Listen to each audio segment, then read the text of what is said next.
Welcome to the Team Engagement Podcast, where leaders of teams share their insights. Brought to you by Blue Sky Business Consulting. We discuss 5 questions in about 15 minutes. Hello again, everyone, and welcome to the Team Engagement Podcast. We are glad to have you here today, and I'm very excited to welcome our guest today. This is Christy Pretzinger, and she is the founder and CEO of WriterGirl, or WG Content. Christy, thank you so much for taking time to join me on the podcast today.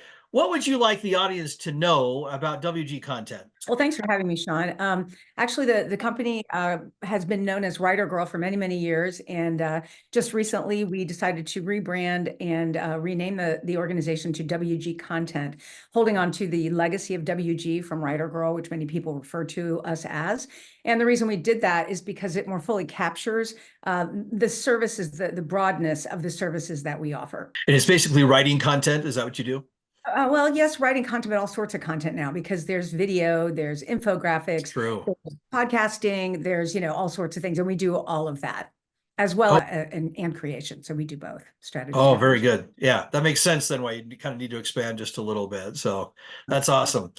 All right, well, let's jump to our questions. Now, Christy, for question number one, obviously in a business environment, it's necessary sometimes to make some changes or adjustments. You guys are going through that right now. How does a business leader know when to pivot? Well, there's a lot of factors involved in that, aren't there? I think that part of it is over time, hopefully, as a business owner, you develop a shorter learning curve, right? You've got some knowledge and some runway behind you that you can say like, oh yeah, I think that maybe this has happened before, and I know that it's time to pivot. I rely very much, I'm a believer in many counselors make for wise decisions. So I do not just unilaterally make decisions like that. I very much listen to my leadership team and kind of keep my finger on the pulse of what's happening to figure out, what we should be doing.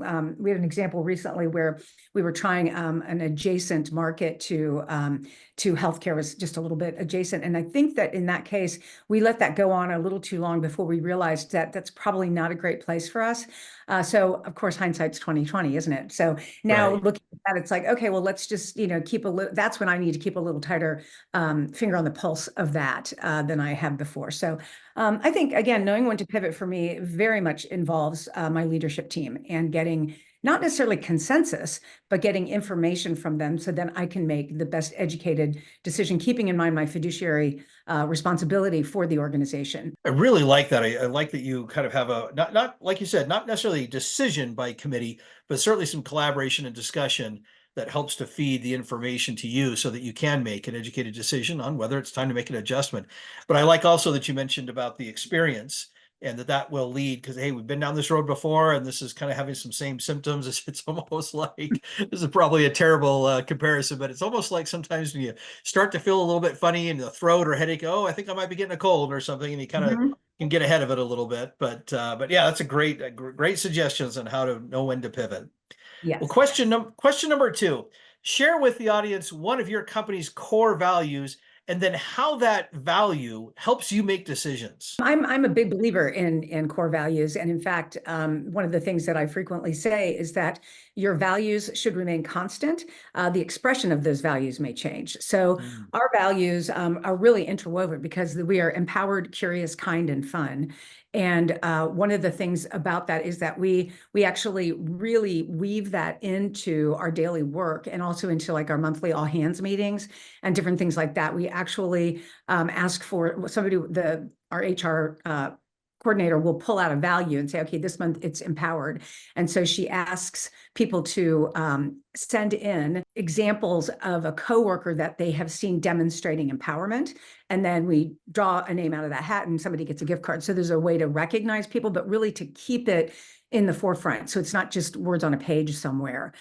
So every one of those really informs our decision-making, and not just mine, but everyone in the organization. I always say your values are a thread, common thread that pulls throughout your organization and upon which every decision can hang. Oh, I like that. And I like that you actually put the values into action, because I run into companies all the time that they have values, but they don't really factor too much into the decisions and how they do things in a day-to-day situation. So I love that you're doing that. Well done. All right. Question number 3. What's one tip that you would offer business leaders on how to find and then hire talent? Well, my personal passion is creating an environment where people can thrive.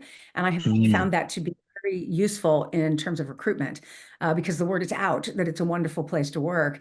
And frequently, really, most of our hires come from either friends, family members, former coworkers who then refer their friends and family and former coworkers to come work at this organization because they really like it.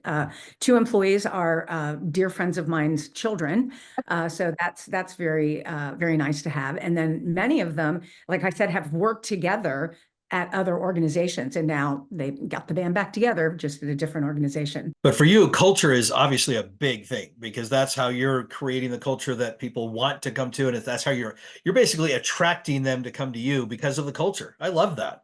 Absolutely. Oh, I love that. That's great. All right. Well, kind of following up along that, our question number 4, how can leaders help to identify and then develop strengths within the company? There's, of course, many ways of doing this. The way that we do that is very intentional, which I think you have to be intentional about such things. And for our organization, we use something called the Enneagram.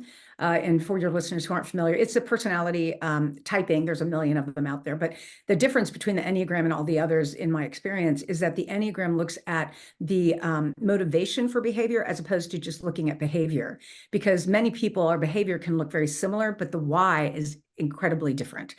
So we have every single new employee typed when they first join the organization. They get a book on the subject. They have a couple sessions with our Enneagram coach to kind of learn a little bit. The whole point is to first start learning about yourself, understanding your strengths and weaknesses and opportunities for growth. That's obviously key is your self-awareness, and then understanding the other types. And we do workshops around that, lunch and learns, sometimes full day workshops, to give people an opportunity to understand the motivations for why someone behaves the way they do. And what we've found is that when you really understand that, when you try and get into the shoes of another person, it really fosters radical empathy. And as long as you have radical empathy, you tend to be kind, which is definitely one of our values as well. So that has been an incredibly valuable tool, both personally and professionally, for people on our team. It's really impressive. You've really woven together a lot of infrastructure there that is really solid. I'm really impressed because that is something that's not always easy to do. And there's a lot of leaders out there that, quite frankly, don't even think about how to develop their personnel very well. But you've obviously put a lot of, you use the word intention, you put a lot of intention behind it, a lot of purpose behind it. You've woven in those values in there really well. That's fantastic. Great examples. I appreciate you sharing those. All right, our last question, kind of a fun question. Tell us a little bit about your first job. It's pretty funny. I mean, it was so long ago. First of all, I hardly even remember it. But I studied French in college, so I came out basically with no skills for the workplace. It's major. I mean, it's worked out pretty well. And actually, most of the people who work for us, because we have so much writing and things like that, tend to be liberal arts people, or they get masters and whatnot. But in my case, I had a degree in French.